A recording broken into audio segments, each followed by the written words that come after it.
no se celebra, ¿verdad? Pues es el bicentenario del fusilamiento en México de Xavier Mina, que fue el 11 de noviembre del año 1817. Bueno, no sé si estás grabando ya, Enrique. ¿Estás grabando? Bien, yo aquí he puesto un poquito lo que es el mapa de Pamplona de aquella época detrás, y en realidad lo que quiero hacer con esto, lo que queremos hacer con esto, pues es un poquito, de alguna forma, yo tenía aquí un puntero, explicaros que, bueno, pues estamos en una zona de Pamplona de enorme importancia. De enorme importancia, voy a utilizar el... Estamos justamente aquí. Estamos justamente aquí. ¿De acuerdo? Fijaos cómo la ciudadela, luego lo vamos a ver más despacio, era una estrella completa. Dos de cuyas puntas iban contra la propia ciudad. De eso luego se quita y aparece la avenida del Ejército. Pero esta zona, que es donde estamos, esta es la calle Nueva, pues va a aparecer y va a resultar como bastante importante, pero no lo voy a desvelar ahora. Vamos despacio. Bueno, este es Xavier Mina, Mina el mozo, Mina el estudiante. Xavier nace en Otano y, bueno, y yo, como hacemos en ANED siempre, pues por objetivos, ¿no? El objetivo de hoy es que conozcáis suficientemente esta persona que ha sido absolutamente olvidada en España y en Navarra en particular. Luego veréis por qué ha sido olvidada, pero es un personaje importante incluso a nivel internacional. Solo vivió 28 años y bueno, pues la idea también, el segundo de los objetivos, es consolidar en su bicentenario pues todo lo investigado, ¿no? Porque llevamos, voy a hablar en plural, pues varios años estudiando este tema, esta figura, en contacto con profesores y estudiosos de México, y por lo tanto pues probablemente lo que hoy tratemos aquí cruce el charco y se vaya a América, ¿no? Donde es conocido no solo por los estudiosos o por los profesores, sino también por todos los ciudadanos. Bien, yo quiero explicar un poquito el contexto donde nace Xavier. Xavier nace geográficamente en Otano, que es un pequeño pueblo del Valle del Orce, en la falda de la Sierra de Alay. Bueno, tiene zona cerealista y tiene zona montañosa, y arriba de todo pues hay un precioso hayedo que todavía existe y que merece la pena ser visto. El contexto histórico en el que nace, pues nace en el año de la Revolución Francesa, en el año, ahora soy mejor, ¿no? En el año de 1789, el 1 de julio, y nace en una familia de agricultores, en la familia Mina, de agricultores. Su padre es del propio Otano, su madre es del pueblo de al lado, es Perú. Se llama Martín Xavier Mina Larrea, ¿vale? Es hijo de agricultores, en algunos libros dice que de agricultores acomodados. Yo creo que eso es una falacia. Eran agricultores de un mundo rural normales, el arquetipo totalmente normal, no eran acomodados, eran gente del campo con suficientes medios de vida para vivir pues adecuada y honradamente, ¿no? Se debe decir también, porque es verdad, que el contexto político en el que él nace es muy importante, y para terminar el tema de lo que es su familia, decir que él nace en Euskaldun, en aquella zona, en aquel tiempo se hablaba de euskera, y por lo tanto su lengua materna es el euskera. Nace en una Navarra que políticamente tiene una integridad foral plena, es decir, el derecho, la fiscalidad, las instituciones son todas propias de Navarra, específicas y concretas. Navarra tiene virrey, lo cual indica, como Nueva España, que también tenía virrey, lo cual indica que Navarra tenía todavía intacta su condición de reino. Ese es el contexto en el que Xavier nació y en el que Xavier vivió, y el contexto que él conoció. Y por lo tanto hacer extrapolaciones a tiempos posteriores, o desde la actualidad, pues es un ejercicio absolutamente estéril, en mi humilde opinión.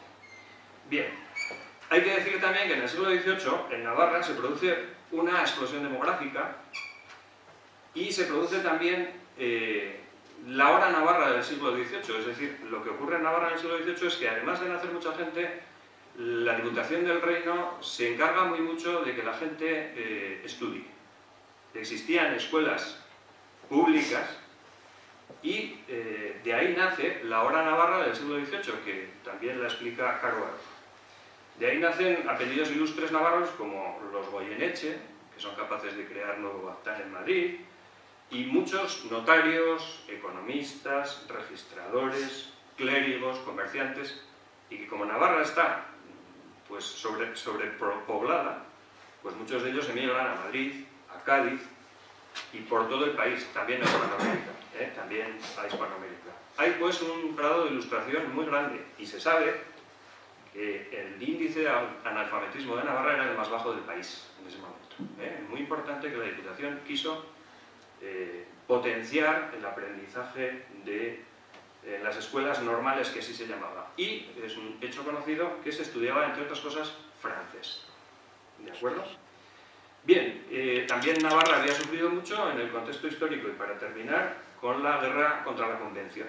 España le declaró la guerra a la Convención Republicana Francesa, revolucionaria, y el norte de Navarra pues es asolado. Si pensáis en el norte de Navarra, prácticamente no quedan casas antiguas, porque muchos de esos pueblos, Espinal, Borguete, algunos más, fueron quemados. Uno de los pueblos que se mantiene más íntegro es Urroz Villa, que no fue quemado y que merece la pena de conocer. Bien. En ese contexto nace Xavier.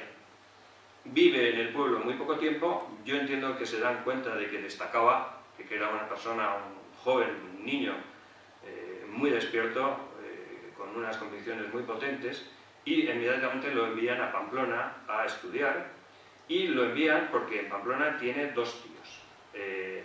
El tío Clemente Espoz,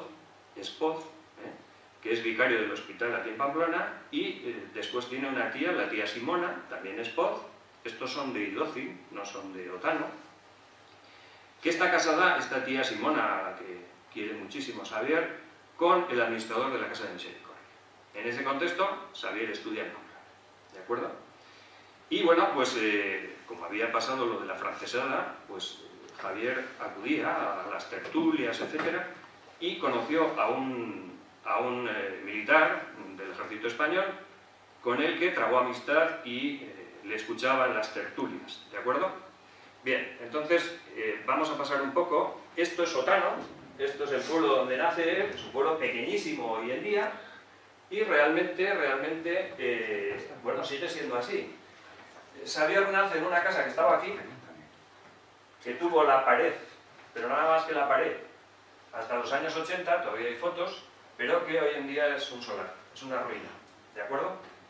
Esta era la era de su casa, tenían bodega, pero en Otano, pues desgraciadamente no queda nada más que el solar, ¿de acuerdo? Y yo creo que por eso es una de las razones por las que Orcolle adquiere una importancia mayor. Aquí es donde se ha colocado este año el monolito que entre México y Navarra se ha colocado una escultura, luego la veremos. Bien, este es Otano, un pueblo pequeñísimo, roto por el canal de Navarra, que le pasa enormemente cerca. Este Xavier, hay bastantes grabados de él, pero es una persona bastante desconocida. Probablemente esta no es la mejor foto. Este Xavier, este grabado es hecho en Londres, cuando él va a Londres, como luego veremos.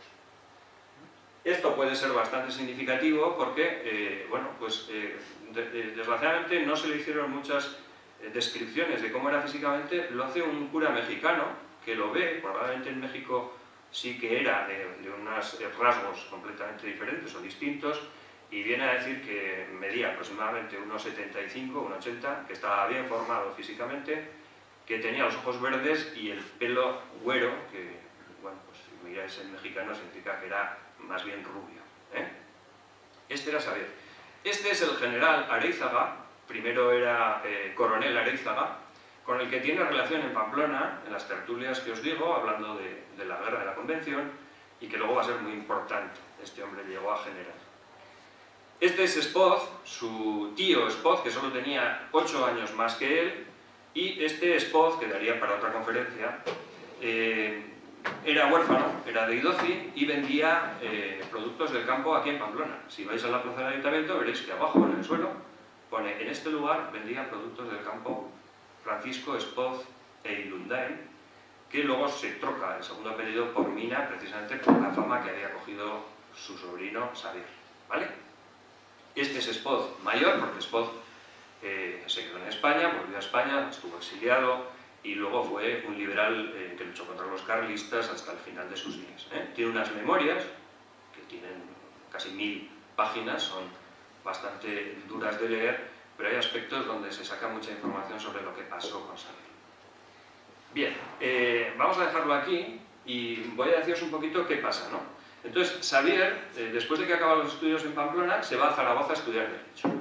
Y en primero de Derecho surge la invasión de las tropas de Napoleón. Cuando las tropas de Napoleón entran a España, se supone que entran en son de paz y para pasar a Portugal. El primer sitio donde se asientan es precisamente Pamplona. ¿Y sabéis dónde? Aquí mismo, donde estamos. ¿Dónde estamos? Al principio de la calle Nueva. ¿Dónde estamos? Y también nevaba. ¿Por qué era invierno? No sé si el micrófono me está haciendo chiribitas, ¿no? El botón está dado, pero bueno, vamos a ver. Entonces, es curioso porque 4000 hombres de armas entran en Pamplona, pasan por la Rochapea, suben a los glacis. Sabéis que los glacis son las eras alrededor de la ciudadela, donde no se podía construir nada. Hoy solo queda la vuelta al castillo, pero aquí también había glacis, y aquí se quedaron los 4000 hombres de armas franceses. Y los jefes franceses se hospedaron en la casa que linda con donde estamos, con el Tribunal Laboral, que es el Palacio de Besolla, el Palacio de los Marqueses de Elío, que a los de Alcoyén también nos dice mucho, porque eran propietarios de medio pueblo prácticamente. Ahí se establecen los jefes del ejército francés. ¿Y qué ocurre? Porque la gente de Pamplona los ve con muy malos presagios. Ha pasado lo de la francesada, y que 4000 hombres de armas estén en Pamplona, pues causa pavor. ¿Qué ocurre? Que un 16 de febrero de 1808, Pamplona tiene una nevada mucho más potente que la de hoy, pero hoy también ha nevado, curiosamente, y ese 16 de febrero algunos soldados franceses entraron a la ciudadela a coger el pan de los hornos de pan y a repartir entre el regimiento aquí asentado, fuera de la ciudad. Ese día, desde la casa de Besolla, no van solo soldados con capotes a coger el pan, sino que van también con fusiles de asalto, ¿de acuerdo? Y ese día lo que hacen es hacer un ardid. Entran con fusiles, por debajo de los capotes no se les ve, comienzan a tirarse bolas la Guardia Española contra los franceses contra los españoles, y para la media hora todos los puntos fundamentales de la ciudadela están tomados por el ejército francés. Es la famosa guerra de las bolas de nieve, y que dicen que todas esas bolas que hay en la Avenida del Ejército pues rememoran aquella historia. Pero claro, ya alerta total en todo el país. Pamplona está tomada por los franceses, no van camino de Portugal, estos han venido a quedarse. ¿De acuerdo? Muchísimos jóvenes navarros y pamploneses fueron a Zaragoza a defender la ciudad de Zaragoza, para que no llegara. Y bueno, pues luchaban por Fernando VII, que era el deseado, que era el rey que querían ellos, y contra Godoy, que era el que había aceptado que los franceses pasaran por aquí, pero pasaron para quedarse. ¿De acuerdo? Y bueno, pues deciros que una vez tomada Pamplona, Pamplona es la primera ciudad que se toma, y Pamplona va a ser la última que deja. Bueno, pues Areizaga y Xavier, y todos estos. Xavier ya era un líder estudiantil en Zaragoza, de hecho quemó en Zaragoza el retrato de Godoy.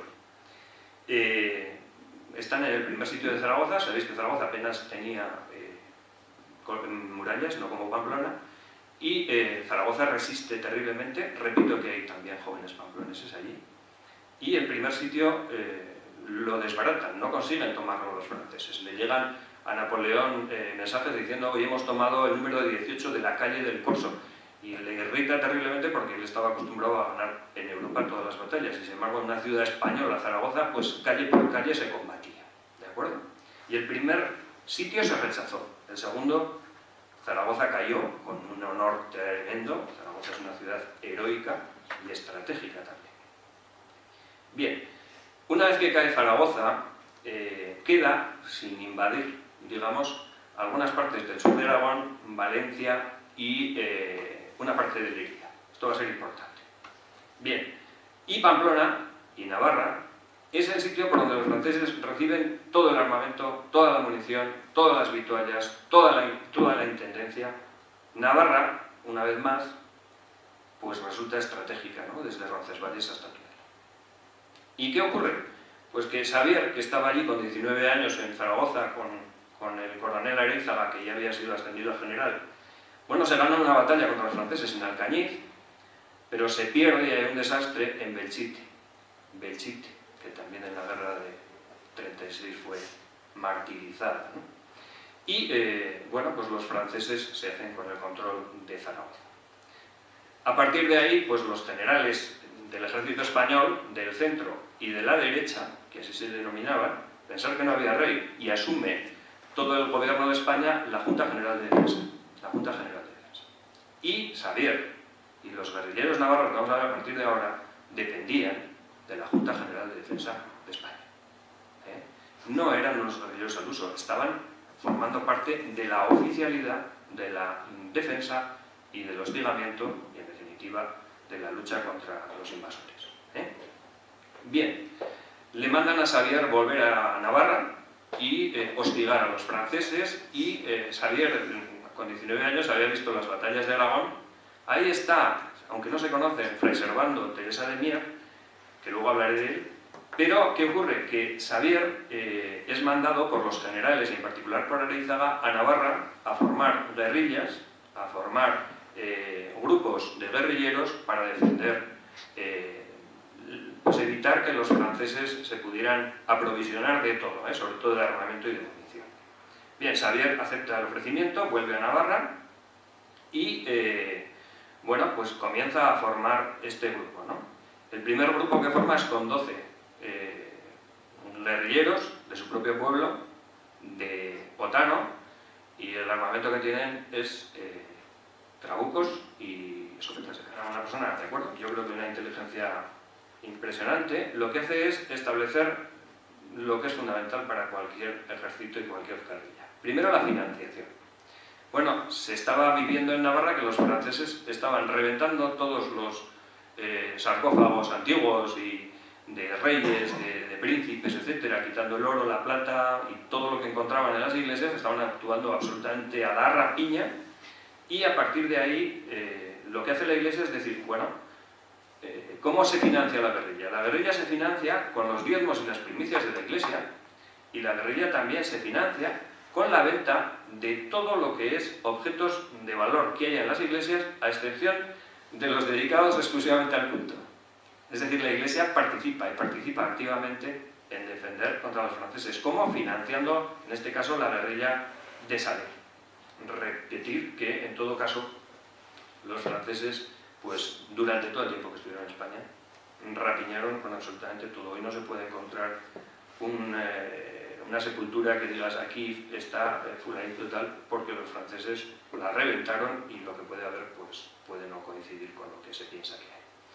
Luego establece un punto de conexión con la defensa de todo el ejército español. Es Lérida el lugar que está liberado, y por lo tanto ahí mantiene su conexión, y de ahí recibe objetivos, recibe órdenes y envía a los prisioneros, ¿sabes? Luego establece, ya tenemos la financiación, el sistema de conexión con el resto del país. El tercer tema, que es el sistema de espionaje, fundamental, que se hace a través, voy a simplificar mucho, a través del prior de Ujue. El prior de Ujue se llamaba Casimiro de Miguel e Irujo, y merece desde luego en la historia un papel mucho más destacado, porque no se le conoce, porque este prior de Ujue se jugó la vida un montón de veces, porque además sabía francés. Y el prior de Ujue, cuando los franceses fueron a destruir y a quemar Ujue, el hecho de que el cura, el clérigo, supiera francés, evitó que fuera destruido Ujue, y así nos ha llegado a vencer. Bien, pero este, como era y hablaba francés, estaba vinculado a las tertulias que se hacían en Pamplona, y escuchaba de primera mano a los generales franceses. Bueno, no hacía falta prácticamente ni horas para que los guerrilleros supieran lo que iban a hacer los franceses. ¿De acuerdo? Fue un espía maravilloso, un espía maravilloso. Y bueno, pues en definitiva estaba relacionado con los franceses, que le tenían cierta confianza, pero también desde Uruguay dirigía todo el sistema de la guerrilla, les daba información y también estaba en contacto con la Junta General de Defensa.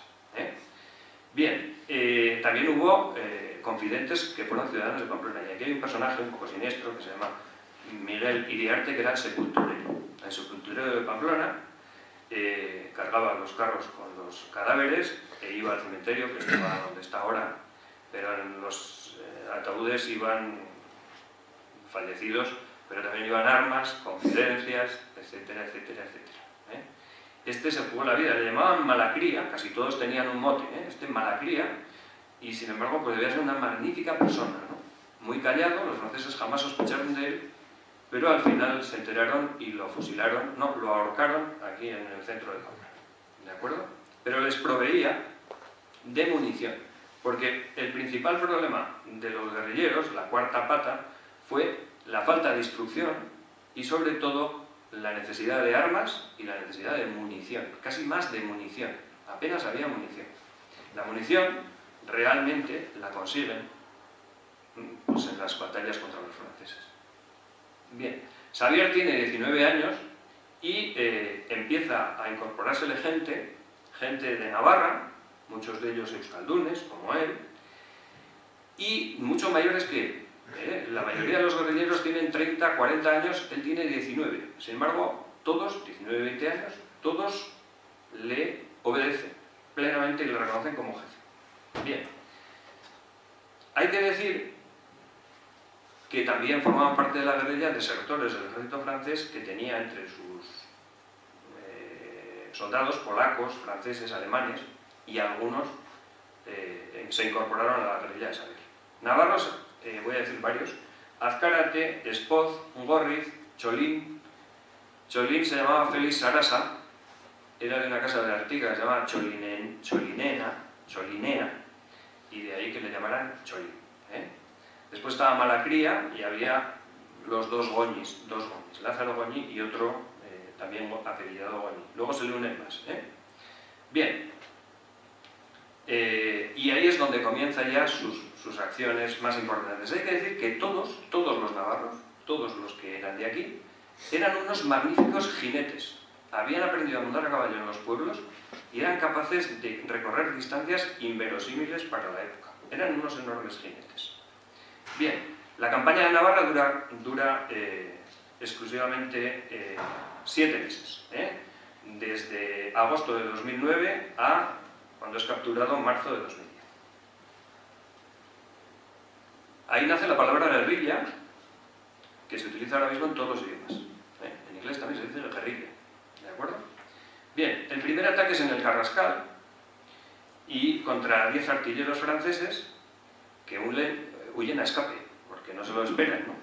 El principal teatro de operaciones va a ser el Carrascal y la zona del Camino Real hacia Zaragoza, lógicamente, ¿no? Curiosamente, lo que consiguen son 12 fusiles, por lo tanto ya están armados, y abundante munición, ¿de acuerdo? Bien, lo que hacían era, en el momento en que daban un golpe de estos, se difuminaban, desaparecían, se vestían de labriegos, el disfraz era habitualmente utilizado. Bien, en eso eran unos expertos. Después atacan en Puente la Reina, y en Puente la Reina arrebatan 60 mulas a los franceses y una cantidad ingente de paño que iba a Estella, y que lo que hacen es pues enviarlos a Pamplona para que su gente estuviera uniformada con el paño robado a los franceses. Establecen el sistema de que empiezan a tener prisioneros, pero Xavier nunca fusiló a los prisioneros, nunca. Lo que hacía era enviarlos a Leiria. Realmente, yo esto lo he investigado un poco más a fondo, no me quiero detener aquí, pero no estaba la base no estaba en Montreal, es imposible que estuviera en Montreal. Si hubiera estado en Montreal hubieran durado más bien poco. Donde estaba la base era la Valdorba, y más incluso dentro de la Valdorba, estaba en la Vizcaya, en un pueblo concretamente se llama Guetadar, donde hoy no queda más que un refugio del gobierno de Navarra. Pero entonces había hasta 12 familias.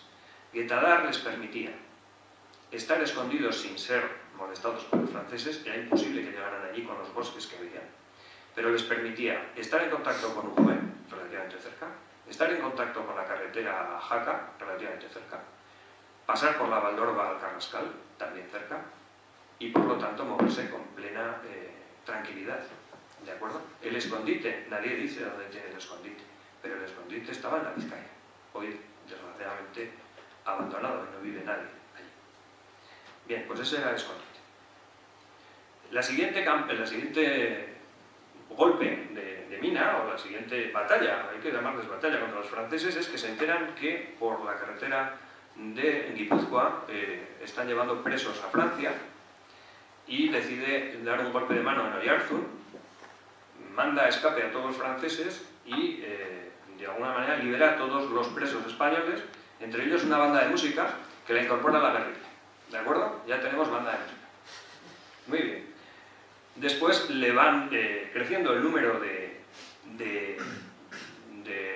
guerrilleros y se incorpora un personaje que va a ser enormemente importante y poco conocido, desgraciadamente, que es Gregorio Cruchaga con todos los roncaleses. Gregorio Cruchaga, Roncal había hecho, como casi siempre, la guerra por cuenta, y con un general vizcaíno, Renovales, pues había hecho frente a los franceses, incluso había hecho muchos prisioneros, pero en Roncal los fusilaron, a esto no los mandaron a la guerrilla.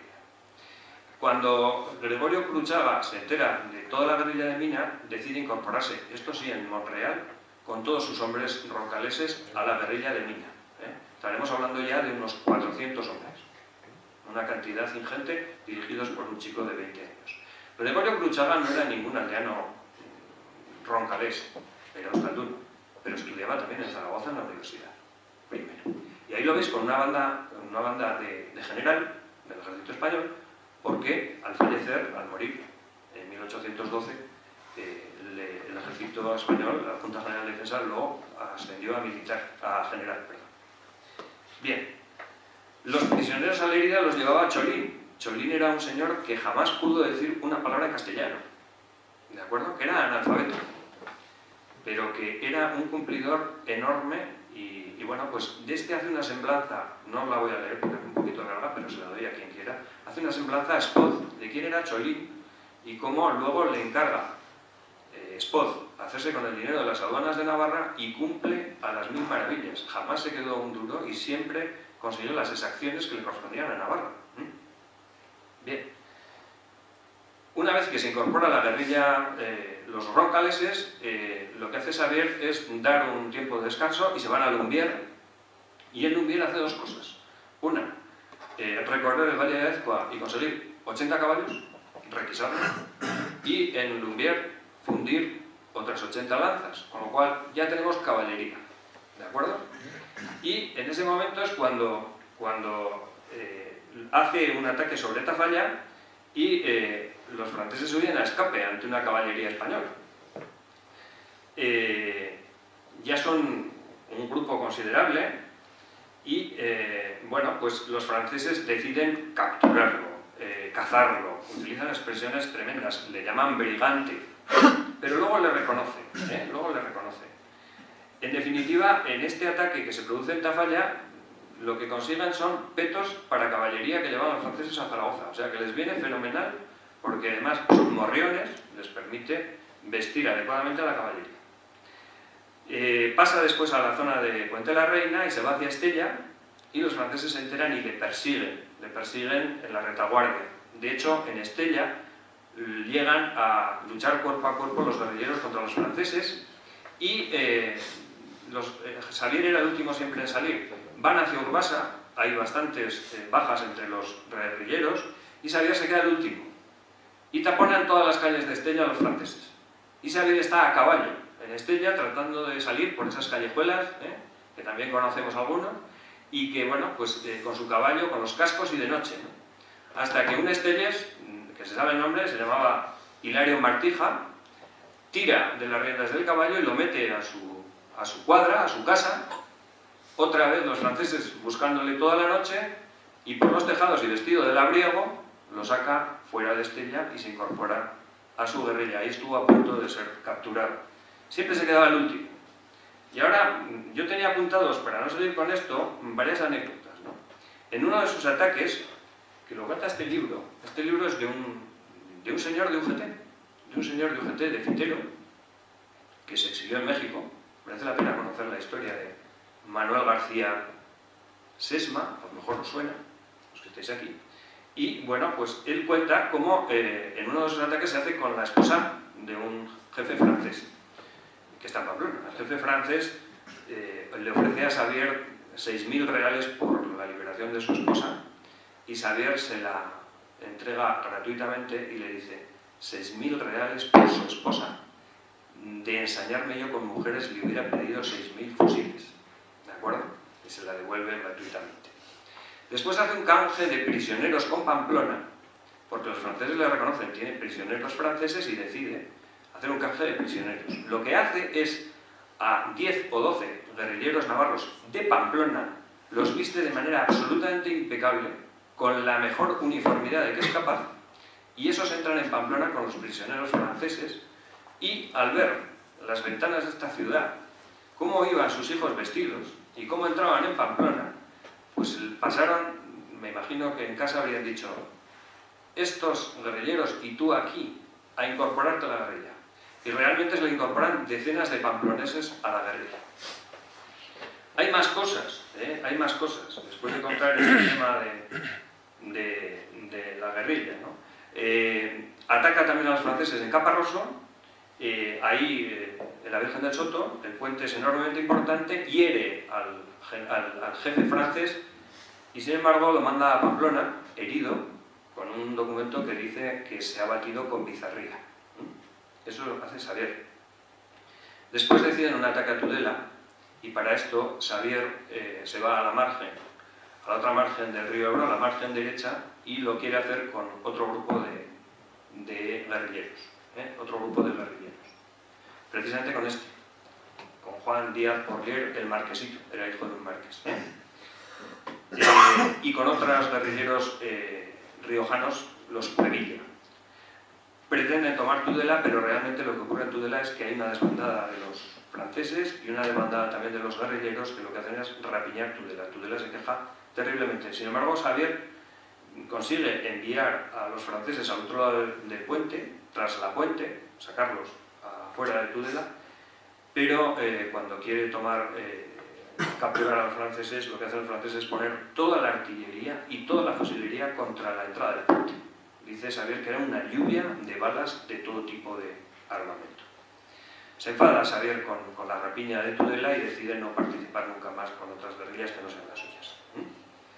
Bien. Se produce el descanso invernal. Xavier descansa ese invierno del 09 al 010, es decir, de 1809 a 1810, en Roncal, era el sitio probablemente más seguro. Y después los franceses envían a Navarra para capturarlo al general Daboult, al general Arispe. Este es muy importante porque fue un verdadero sanguinario. Arispe era de Baigorri, era navarro francés, hablaba euskera. Napoleón era todo menos tonto, pensó que hablando la lengua de los naturales, pues a lo mejor conseguía un mayor acercamiento, pero fue un sanguinario y realmente pues no cazó a Xavier. Después envían a otro general, al general Suchet, y directamente dicen a cazar a Xavier Mina y a toda su guerrilla. Y aquí se produce una cosa. Xavier, cuando veía que estaban copados con los franceses y siendo ya más de 500, lo que hacía era disolución, dispersarse, enterrar las armas y cada uno a su pueblo, se vestían de labriegos, etc. Y en este caso, con el general Suchet, hay una anécdota muy curiosa que os contaré, y es que Xavier, vestido de labriego, a la salida de Olite, de cara a Zaragoza, se acostó con toda la gente que quería ver al ejército francés, vestido de labriego, y el general Suchet, que era quien lo tenía que cazar, pasó a menos de 2 metros de la cara de Xavier. Se permitió ese lujo, ¿de acuerdo? De tan bien que se disfrazaba, nadie lo conoció. Bueno, a tanto le llegó el tema que los franceses lo que hicieron fue incorporar la gendarmería a Navarra, es decir, la policía imperial de Napoleón, para capturar a Xavier. Y la gendarmería repito, la policía, tener en cuenta que Francia, Napoleón, incorporó al imperio francés a Navarra, aparte de Aragón y a Cataluña. Todo lo del norte del Ebro. Y entonces la gendarmería estuvo en Pamplona, en Olite, tenía, digamos, sus asentamientos. En Pamplona, en Olite, en Urroz, en Sangüesa, en Estella y en Caparroso. En todos esos sitios estaba la gendarmería, la terrible gendarmería imperial.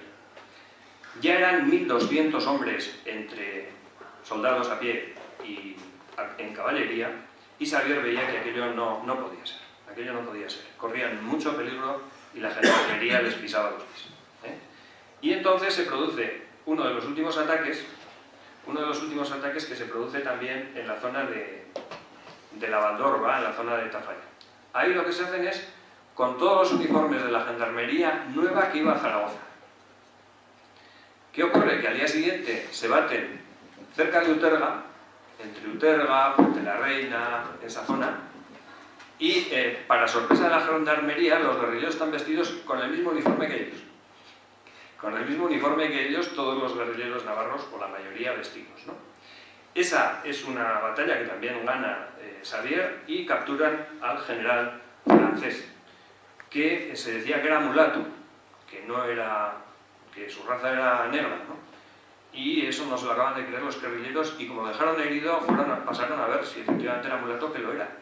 Quedó herido y tan triste de haber sido derrotado que lo enviaron a Pamplona y aquí murió.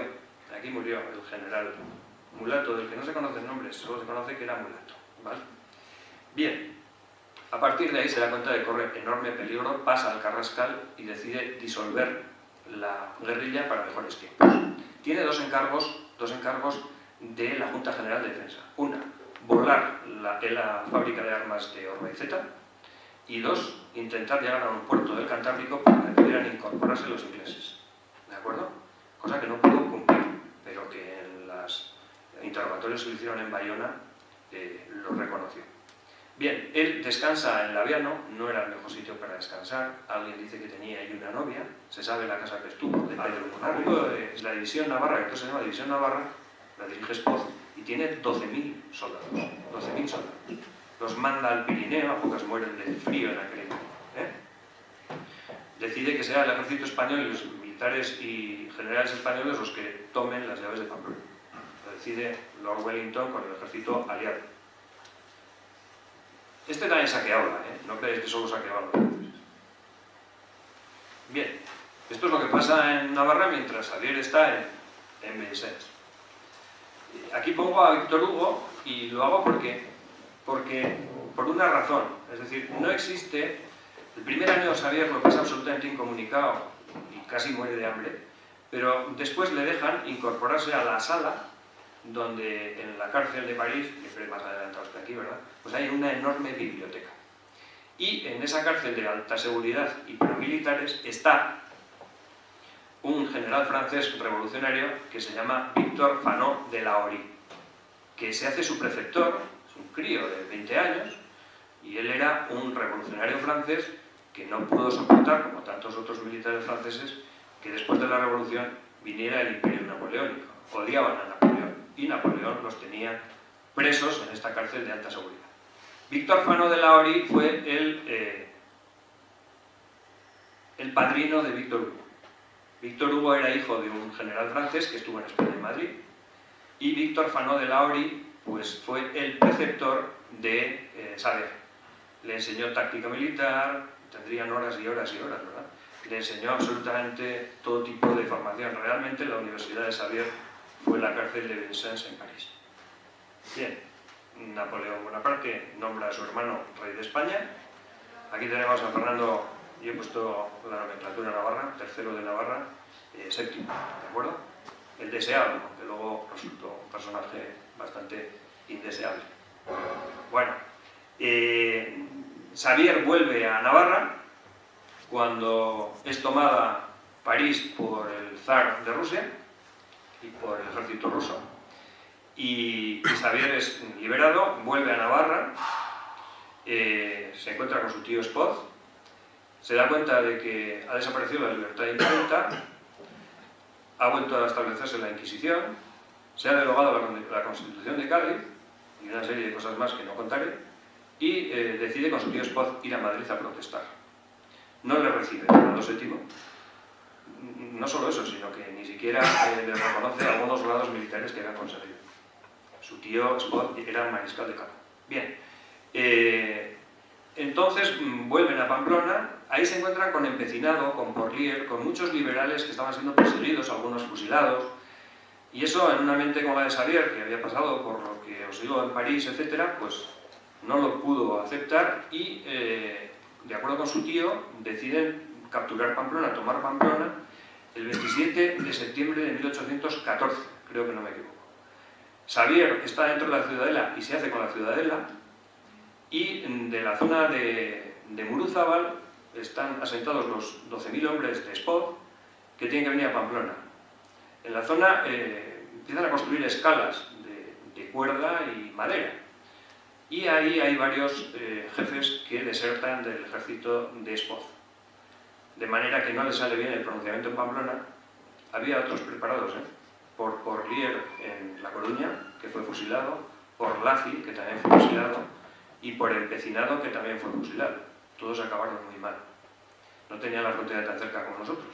Xavier y Espot ya no se ven más, Pasa a Francia, Xavier pasa a Francia por la selva de Irati, desde Orbaizeta, y llega a un pueblo vasco francés que se llama Berioví, cerca de San Juan Pedro, que Xavier dice que es un sitio donde no deja de llover más que cuando empieza a nevar. ¿De acuerdo? Bien, por ahí conocía todos los recovecos de Navarra. De ahí los franceses lo capturan y Xavier pasa al depósito de Bayona. Se producen los 100 días de Napoleón, sabéis que vuelve de la isla de Elba, etc., no me voy a detener en eso. Y lo que ocurre es que Xavier ve que en Bayona pues hay espías y lo van a matar. Decide, se viste de nuevo de labriego o de persona de campo, llega hasta Bilbao, y en Bilbao, en una gabarra holandesa de lana, se refugia, va hasta Londres, hasta Bristol. Va con otros refugiados franceses, no se descubrió, fue una familia mercantil bilbaína la que le consiguió ese pasaje en esa gabarra, y en mitad del mar le dicen los franceses: bueno, don Xavier Mina, nos va a decir por fin quién es usted. ¿De acuerdo? Esa anécdota será.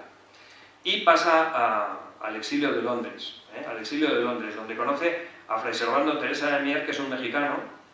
A ver, no es un mexicano, es un novohispano. Pertenece al mismo imperio que España, son, en definitiva, del mismo país. No se puede hablar de México. Esto nos lo dicen muchos los mexicanos, es Nueva España. Fray Servando Teresa de Mier es un dominico liberal, que evidentemente está en Londres fundamentalmente para conseguir y buscar la independencia de su país. Estamos en 1814. Bueno, también había liberales españoles. Este es un gaditano que se llama Francisco Javier Istúriz y Montero.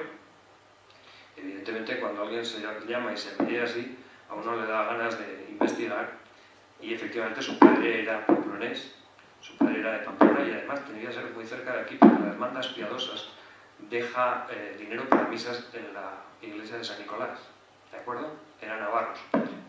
Era de esos navarros que he dicho al principio, que fueron a comerciar a Cádiz, y Francisco Xavier Istúriz y Montero, ya casado su padre con una gaditana, se dedicaba al comercio, eran enormemente ricos y adinerados, pero eran liberales. Los liberales de Cádiz salieron por Gibraltar, ¿de acuerdo? Y este y su hermano Tomás están también en Londres con Xavier. Y de hecho, los Istúriz, que los mexicanos algunos piensan que son ingleses, no, son españoles, lo que pasa es el apellido, financian la campaña de Xavier en parte, son de los que ayudan a la campaña de México, que ya empieza a fraguar en su mente. Francisco Javier Istúriz fue luego presidente del gobierno de España, se moderó con Isabel II, también fue presidente del Congreso de los Diputados y del Senado, también fue embajador de España en San Petersburgo, en Rusia, una figura de primer nivel. Lord Holland es el holandés del Partido Liberal, que era hispanista, sabía perfectamente hablar castellano, conocía España muy bien, era muy liberal, y acogió a Xavier, porque Xavier la verdad es que llega en una situación económica precaria. El gobierno inglés le da una paga, una pensión, y Lord Holland lo mantiene en su casa. En la casa de Lord Holland, en Lord Holland House, la verdad es que se hace la conspiración para ir a Nueva España. Winfield Scott es un militar estadounidense que también está en Londres en ese momento, ya era independiente de Estados Unidos, para saber un poco qué estaba ocurriendo en Europa después de la restauración, etc. Y este es de mal recuerdo para los mexicanos. Aquí está muy joven, pero la verdad es que invadió México y es el culpable de la pérdida del territorio mexicano, Texas, la zona de Nueva Orleans, etc. Así que no es muy querido por los mexicanos. Bien, Xavier finalmente consigue un barco que se llama el Caledonia, y desde el puerto de Liverpool, con una serie de personas y de soldados, algunos de ellos todavía navarros, con el buque Caledonia que había servido para el tráfico de esclavos, bueno, pues él lo fleta y va primero a Estados Unidos, no va directamente a México, con Fray Servando Teresa de Mier también. Algunos soldados se le sublevan, porque algunos son espías, incluso se bate en duelo con el florete en la cubierta del barco, la descubierta del barco, no sé, definitiva arriba. ¿Por qué? Pues porque están blasfemando y todo este tipo de cosas, arrastra a uno hacia la cubierta, se bate en duelo y cuando lo tiene para poderlo, digamos, abatir, lo encarcela y le dice que cuando llega a Estados Unidos no lo quiere ver más y así ocurre. Entonces llega a Norfolk y Xavier se mueve en Estados Unidos para conseguir sobre todo armas, armamento, munición y hacer una expedición de auxiliar de la República Mexicana, así se llamaba. La idea que tiene Xavier, y aquí están sus proclamas, si alguien las quiere leer, son una maravilla, una maravilla. La idea que tiene Xavier es que derrocar a Fernando VII. En definitiva, los cargos en los países hispanoamericanos, en Nueva España, por supuesto, se transmitían, se vendían, había mucho cortesano. En definitiva, era una España muy dada a este tipo de saqueos, entre comillas, ¿no? de los países de donde llegaba, sobre todo Nueva España era lo más rico y le llegaba la plata a la monarquía española, ¿no? Xavier pensaba que si esa fuente de financiación la cortaba, España iba a ser mucho más industriosa, mucho más liberal, mucho más agrícola y por tanto iba a progresar mucho más haciendo desaparecer a los cortesanos y aduladores. Llega a Nueva Orleans, este es el puerto de Nueva Orleans, eso nos lo han enviado los mexicanos en aquel tiempo, nuestros compañeros de México. Y este es el puerto de Galveston, que hoy sería Texas, pero que entonces ya formaba parte de Nueva España, y de donde hizo el viaje hacia México. Primero va Xavier a Haití. Haití ya era independiente, curioso, ¿verdad? Haití era uno de los primeros países independientes, y ahí se reúne con Simón Bolívar. Y trata de convencer a Simón Bolívar de que vaya con él a México, pero no lo consigue. Están casi un mes de negociaciones. Vuelve a Galveston, hay fiebres, hay ciclones, hay todo lo que hay en las tormentas del Caribe, pierde varios barcos. Y desde Galveston, ya en abril de 1817, decide ir a México con varios barcos y desembarca, este es el periplo, Galveston pasa por el río Bravo, ahí se muere un navarro, ahogado, y desembarca en un lugar no demasiado conveniente, que es Soto de la Marina, que está en el estado de Tamaulipas. Ahí tiene una escultura preciosa. Bien, allí desembarca, y desembarca también con esta imprenta, que está en la verdad es que no se ve muy bien, está en un museo mexicano, creo que de Nuevo León. Es una imprenta móvil, una imprenta donde él hace sus proclamas, y que lleva en el barco y desembarca en esa zona de México para hacer pues, proclamas y para arengar a los ciudadanos de Nueva España a tomar las armas por su libertad. Él es convencido de que todos los ciudadanos de habla castellano tienen que aprender a ser libres. Eso dice en sus proclamas. Bien, el virrey que había en América en ese momento es Juan Ruiz de Apodaca, y bueno, cuando se entera de que ha desembarcado con 300 hombres, el ejército es absolutamente internacional, ¿eh? Hay irlandeses, hay estadounidenses, hay franceses, hay italianos, hay navarros, todavía bastantes, que le siguieron toda su vida, ¿eh? Y entonces, bueno, pues evidentemente el rey de Apodaca lo que hace es intentar la defensa. Claro, México no es España. México tiene hoy 130 millones de habitantes y 2 millones de kilómetros cuadrados. Lleva a andar hasta 1000 kilómetros sin encontrar absolutamente nada, ¿no?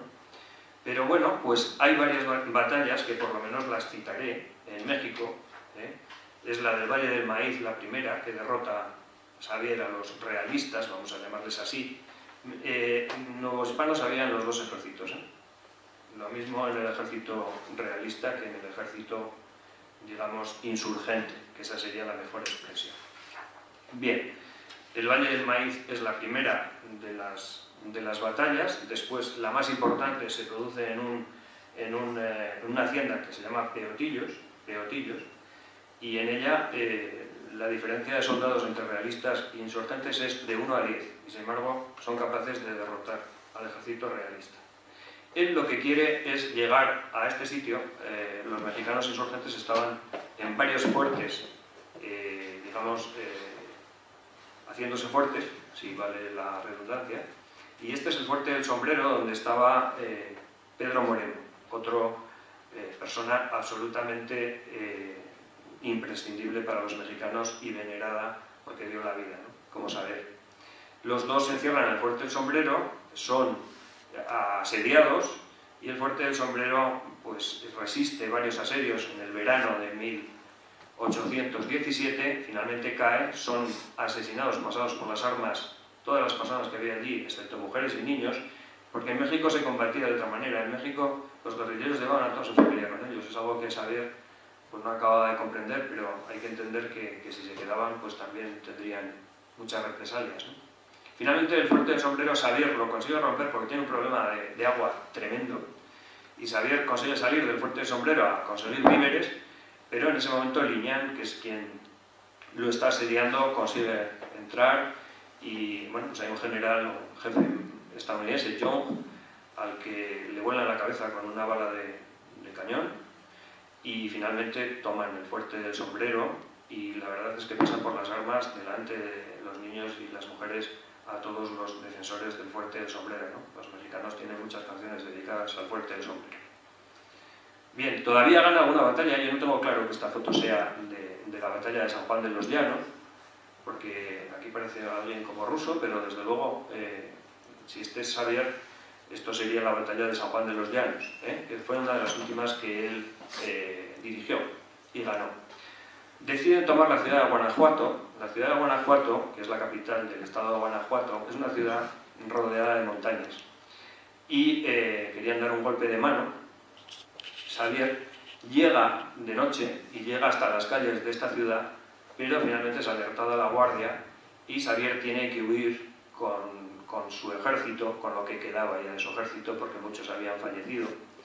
Tiene que huir, y a partir de ahí ya, digamos, que comienza la decadencia. Se queja mucho al gobierno militar de Jaujilla de que no tiene buenos soldados, de que no se le abastece suficientemente, pero bueno, él sigue para adelante, probablemente sabiendo ya que no tenía facilidad. Había también algunos militares mexicanos que lo veían con un grado de celo o de recelo, que un español estuviera luchando en México contra su rey, era una cosa un poco creíble, ¿no? Y hay un padre Torres, que es un insurgente mexicano, que algunos libros de historia dicen que si le hubiera ayudado a la independencia de México se hubiera llevado a cabo 4 años antes, pero le ayudó más bien. Bien, Xavier es finalmente, junto con Pedro Moreno, detenido por Orrantia. El apellido también nos puede sonar, porque son de por aquí, Orrantia, y es llevado en el Venadito y es llevado preso. Xavier es llevado preso, pero a Pedro Moreno lo ejecutan en el mismo momento. Dicen que su cabeza la cortan, la ponen en una pica y le llevan a Xavier preso. Le llevan a Xavier preso con unos grillos, Y aquí hay una frase de este autor que os voy a leer porque es muy bonita, en mi opinión, claro. Dice, cuando le ponen los grillos, dice Saber: bárbara costumbre española, ninguna nación civilizada usa ya de esa clase de prisiones. Más horror me da verlas que cargarlas. Orrantia lo que hizo fue darle un sablazo con uroplano de la espada, ¿verdad? Y bueno, pues Orrantia le dice que es un traidor a su rey, a la patria, y como Mina le contestó con expresiones injuriosas contra Fernando VII, le golpeó con la espada. Y dice Saber: no siento haber caído prisionero, sino estar en manos de un hombre que no respeta el carácter de soldado ni el nombre de español. Esto dice Saber. Bien, es conducido al fuerte donde está Liñán, y este es el último mensaje que envía Saber a su padre.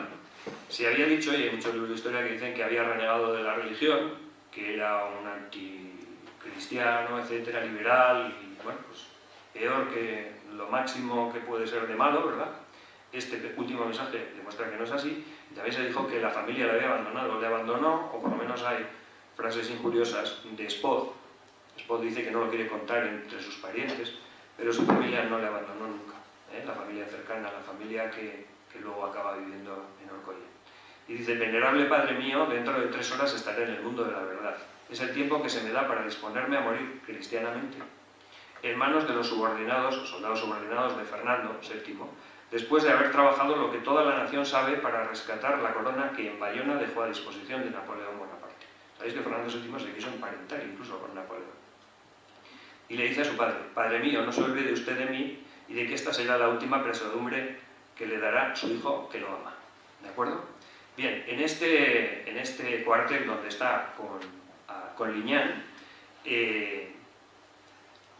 le hacen firmar, preso, unas cartas dirigidas a sus soldados diciendo que se entreguen, que va a haber amnistía, que van a ser perdonados, etc. Pero a través del corneta de Liñán lleva en la bota, parece ser que fue en lo que serían las polainas, un mensaje en euskera para los soldados, para sus soldados, diciendo que le entregasen a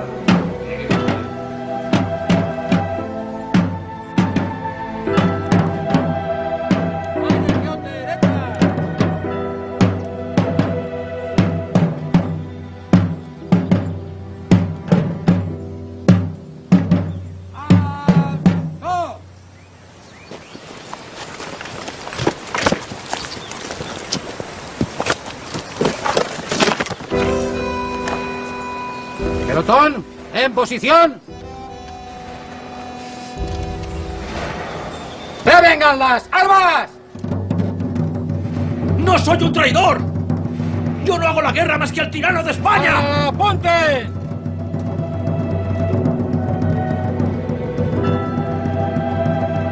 Vencer o morir. ¡Fuego!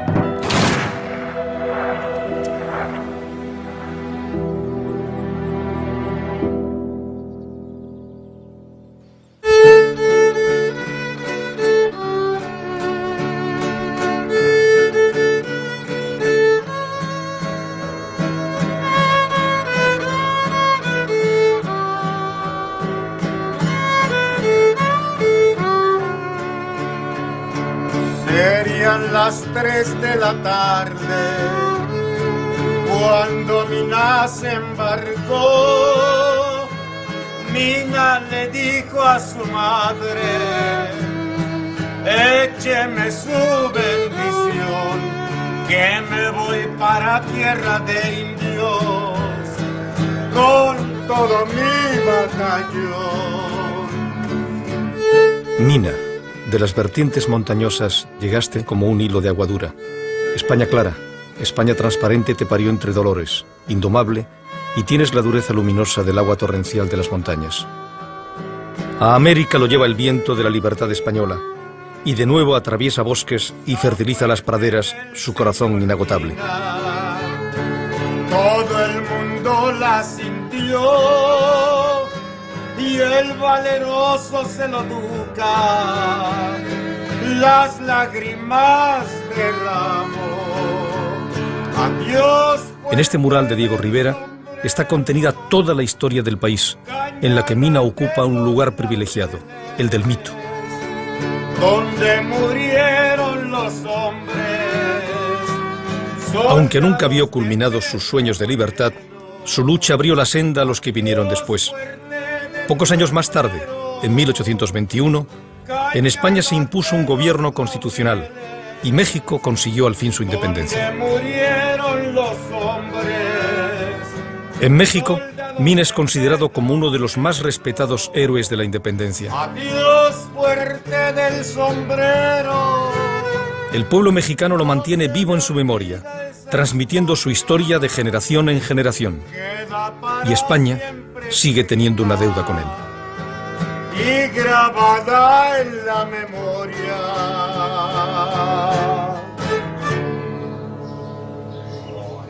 Tiene una llama que jamás se extingue, esa columna de la independencia. Bien, tiene incluso monedas, la moneda mexicana tiene su efigie, algunas de ellas. Quien más ha estudiado a Xavier Mina, y por el que sabemos absolutamente todo lo que sabemos hoy, fue don Manuel Ortuño Martínez, un socialista que se tuvo que exiliar en tiempos de Franco a México y que le dedicó 30 años de su vida, que se dice pronto, a estudiar la figura de Mina, por qué allí era tan importante y aquí no se le conocía. Don Manuel Ortuño, este es ya cuando estaba bastante más mayor. Yo he tenido la suerte de tener amistad con él, de trabajar una preciosa amistad, y la verdad es que me enseñó muchas de las cosas que os he contado. Don Manuel Ortuño vino a Orcoyen. Don Manuel Ortuño, cuando yo le expliqué que la familia de Xavier continuó en Orcoyen, él rápidamente vino a Pamplona, bebió de las fuentes directas del arzobispado de Pamplona, estuvo en Orcoyen, estuvo en la Torre de la Iglesia, tenía ya 91 años. Y cuando ve este grafiti del siglo XIX en uno de los arcos de mi casa, de Orcoyen, de la casa de mis padres, y ve J. Mina, que es José Mina, un sobrino de Xavier, pues aquí, con 91 años, pues está emocionado. Está emocionado. Bien, así nace México, así nace esta nación. Esto es un plato, una cerámica que nos han enviado desde México para el pueblo de México, al heroico navarro Xavier Mina, Independencia, Salud y Libertad, 1817-2017. Esta es, digamos, el monolito que se ha colocado, veis la placa, en su pueblo de Otano, y la bandera de México. Este es el otro lado del monolito. Se ha utilizado el idioma náhuatl, creo decirlo bien, el castellano y el euskera. Y este hueco sirve para ver el Camino de Santiago, o la Vía Láctea, que va hacia el oeste. Este es un tótem que se ha colocado en Orcoyen, al lado de mi casa, de la casa de mis padres, donde se cuenta la historia de Mina, la historia de Wellington que he contado, y también tiene un app, o una app, que no sé cómo se dice, que remite a todos los libros y películas que hay sobre Xavier. Esta es una composición que me gustó, que se hizo en Otano por los habitantes de Otano, por las gentes de allí, por las personas de Otano, el otro día. Y yo termino, dándoos las gracias. ¿Vale?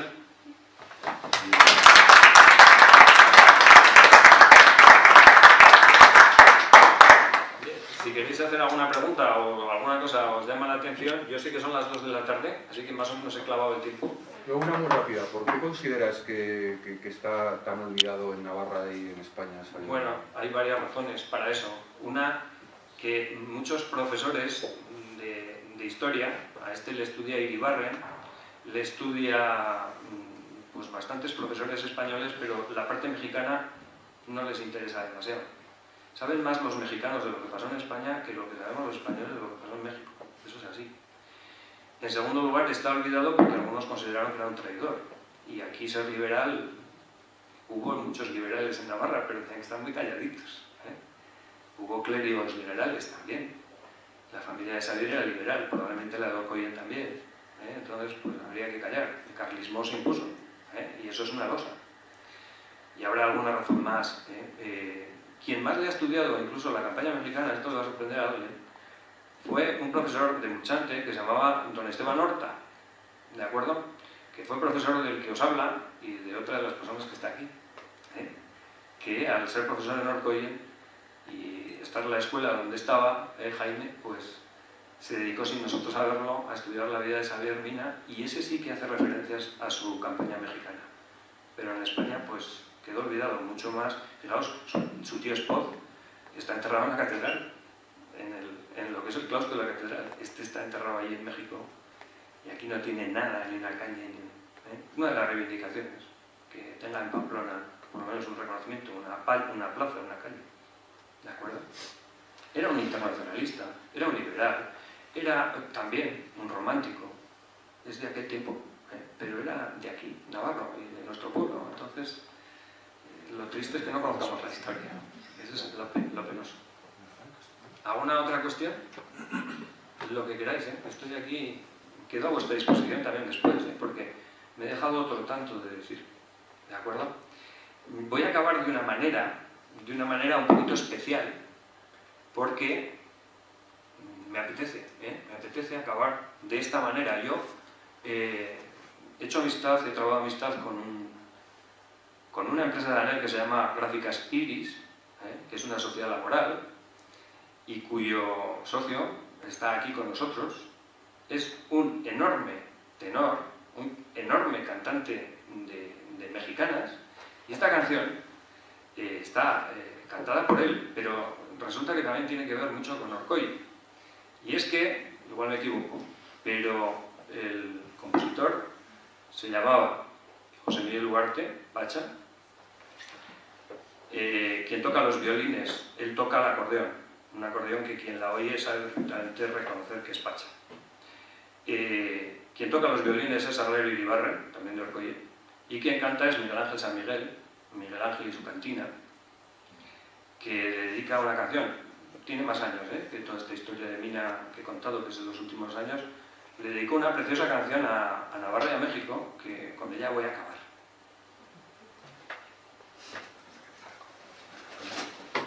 Yo creo que se lo merece porque se ha ido un montón y está aquí presente en esta sala.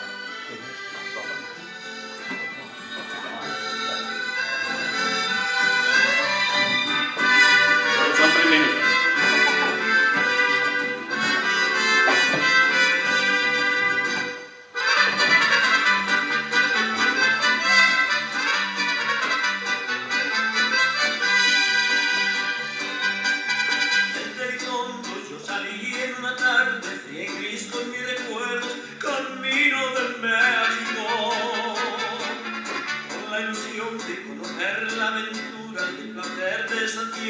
Que me invita a quererla, y del avión al descender sentí en mi pecho la emoción de quien descubre en ti algo nuevo, y al escuchar una canción con mariachi y un amor pensé que estaba soñando en el cielo,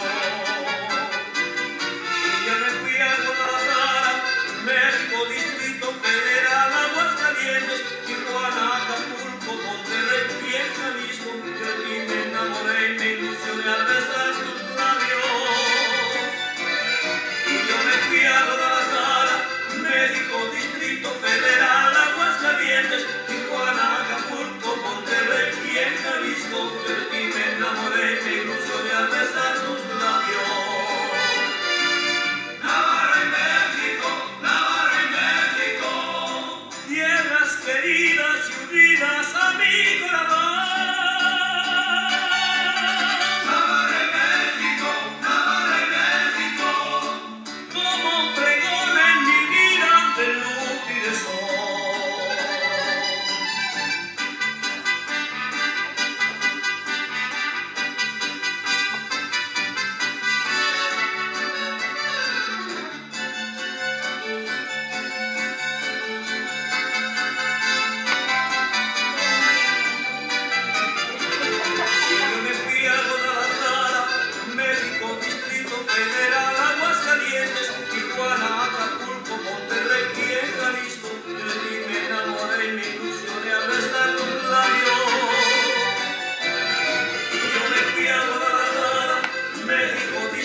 estar como 2 años y medio estudiando y tratando de divulgar esta figura de Xavier, me quedo tranquilo y salgo de mi obligación en definitiva de transmitir aquí a Navarra, y también que a los compañeros de México que aquí se conoce, aquí se ha puesto en valor su figura y se ha transmitido y se ha divulgado.